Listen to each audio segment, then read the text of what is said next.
And you guys want to speak into this camera? This camera. Can we also speak to each other a little bit too, or no? Okay. I'm Jessica McDonald. This is Kate Snyder. We are two parts of Studio Roslyn. We're an interior design, building design, and brand and identity firm.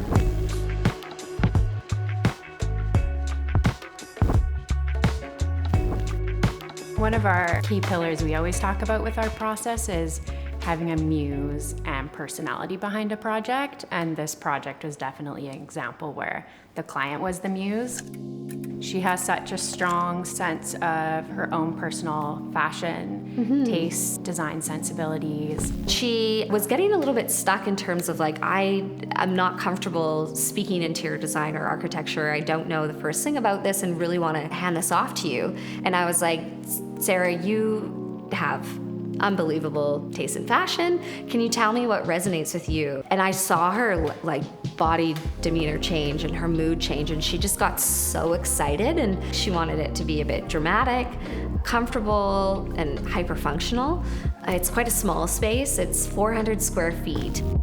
When you arrive in the Broadway office, we cladded all the walls with this moiré wallpaper. It almost looks like running water. It has movement. Yeah, it's really beautiful and organic, but we did it in black. So the entrance is really dark and deep and moody.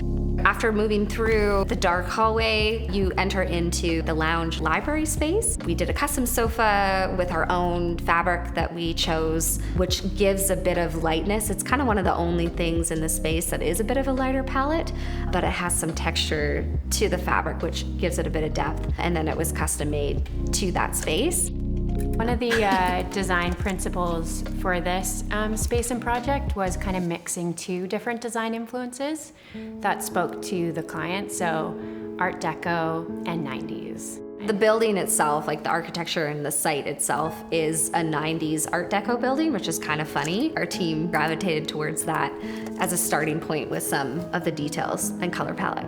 The lounge library living room transitions into the dining room, and given the smaller constraints of the space, there's not a physical separation except for a piece of custom millwork, which is quite sculptural, and then you move into a small dining nook, which can serve as a second desk space.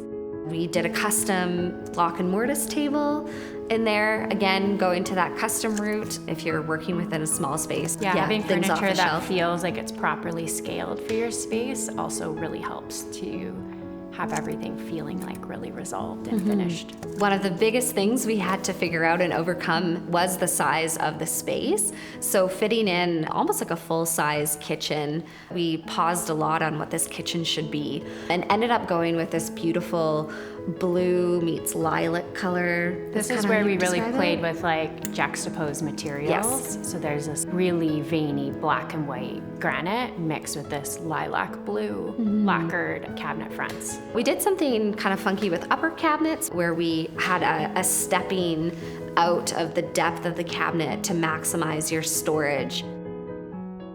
The heart of the space is Sarah's actual enclosed office, and this was another opportunity for us to kind of flex some of our creative muscles where you move into her closed space and it's a totally different palette in there. She does a lot of recording for her work. Every surface actually has almost a texture to it, which helps with acoustics. There's floor-to-ceiling carpet, and we did a large-scale butterfly floral motif that's in a really, really lipstick red, and scaled the pattern up. That helps like actually open up the space, I think. The backdrop to Sarah's desk is a sisal wallpaper. Light mauve is our definition of a neutral. Yeah, totally it is.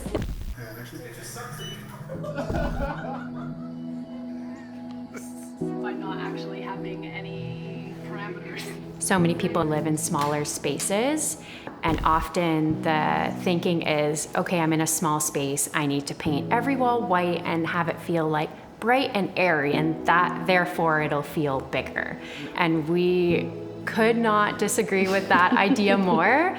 I would encourage anyone to not shy away from color, textures, patterns, layering those things in together, because you actually end up creating more depth in the space, more warmth. It's personal to you. Find objects or things that you gravitate towards and spark joy. Be bold. Be brave. Make magic.